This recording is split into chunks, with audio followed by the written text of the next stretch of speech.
Hello, my friends. This is Debbie Reed. I'm an independent Stampin' Up! Demonstrator in Kingston, Idaho, and this is part 2 of my video. It just dropped right in the middle of putting this together. So we made it as far as this whole middle section on part 1, and I was just getting ready to show you how to decorate the card. So I have a bunch of little pieces that I die cut, and what you would want to do, so you're going to take whatever you have on hand to decorate. I made a bunch of little flowers. So you would just take a flower and add another little flower to this. And you would take maybe this little gold piece and extend part of this on here.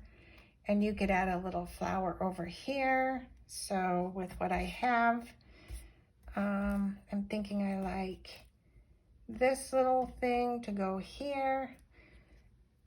And I'm not going to bore you with designing my whole thing, but just to show you, you would just kind of use the pattern in front of you for your card design. I might just put a little hello up here. I might not even put this on this side and have it down there.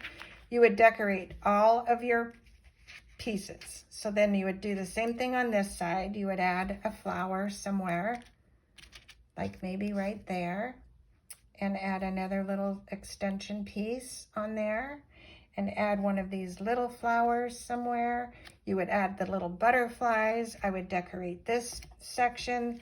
Anyway, so you've got all the little die cut pieces of whatever you want to decorate, and I will grab my card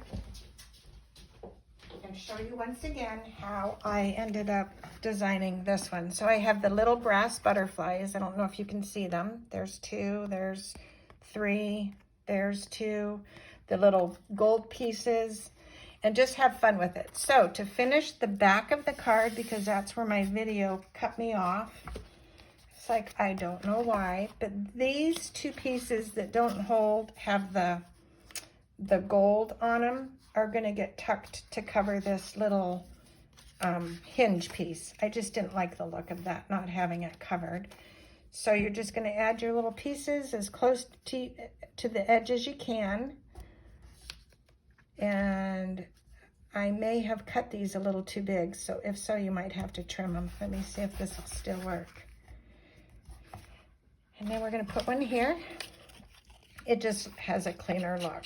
And since this is going to be the back where your sentiment's going to go on your card, you do want it to look pretty. I did cut these too big. I need to trim this.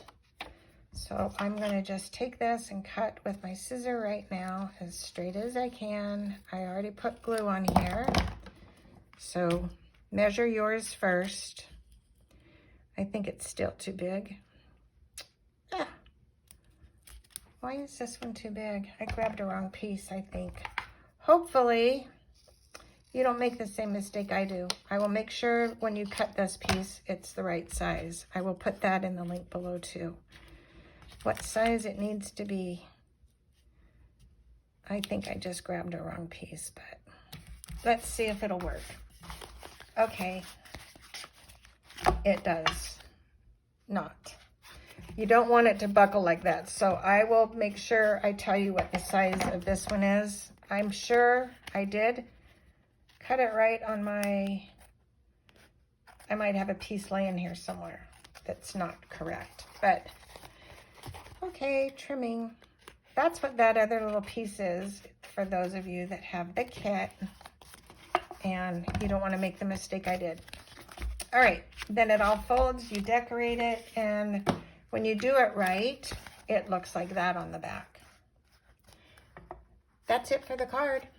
I hope you like it. Give it a thumbs up. Comment if you would like, and go make something uniquely yours. Keep in mind, you can use any paper that you like to make this. You don't have to use this one, but I just think it turned out really pretty. Have a great day. Thanks for watching. Until next time, go make something uniquely yours. Bye for now.